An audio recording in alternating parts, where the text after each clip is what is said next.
Magandang hapon sa lahat ng ating mga kababayan. Kadarating ko lang po, galing po akong Department of Education. Nakipag-meeting po tayo kay Secretary Sani Angara, Undersecretary Peter Corbera, saka kay Asek Bartolome. So kasama po sa ating meeting, gusto ko pong i-report sa inyo ang magandang nangyari ngayong araw na to. Gusto ko pong sabihin sa mga magulang, mga estudyante at mga lola na ang bayan po ng Silang ay nakatanggap ngayong araw na to through a Memorandum of Agreement na i-implement po ng munisipyo ng bayan ng Silang ng 7 classroom building para po sa atin sa bayan ng Silang na nagkakahalaga po ng 171 million pesos. Ito po ay ang Pulong Bunga Elementary School, completion po ng para po sa 4-story, 8 classroom. Santol Elementary School, 4-story, 8 classroom with the furnitures, completion.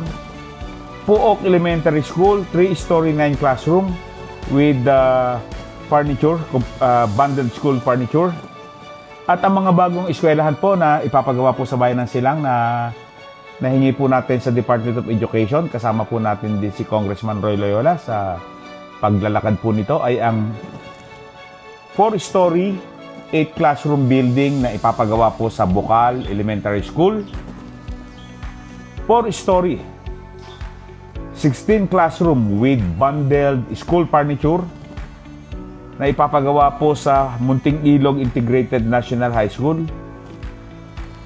4-story, 8 classroom with bundled school furniture na ipapagawa naman po sa Maguyam Elementary School. At ang 1-story, 3 classroom na ipapagawa naman po sa Munting Ilog Elementary School. So ito po ang aking inire-report sa inyo. Napakaswerte po natin sa bayan ng Silang. Napalaki pong tulong na itong ibinababa sa atin ng Department of Education. So sa inyo pong lahat, mga kababayan, uumpisa na po natin ang pagkakondak ng public bidding. Ito pong mga proyektong ito ng Department of Education at makakasigurado kayo ang proyektong ipinapagawa po sa pamumuno ni Mayor Ted Carranza sa ating mga eskwelahan ay quality. Sinisigurado ko po quality ito, gawang nakita ko na po ang mga eskwelahan na ginawa dati na hindi po quality. And with your present administration, makakasigurado kayo, dekalidad, magandang mga eskwelahan, magandang mga tables and chairs, at lalagyan po natin to lahat po ng 55-inch TV monitor as a teaching aid sa lahat po ng mga estudyante sa bayan ng Silang. Magandang araw pong muli mga kababayan ko sa bayan ng Silang.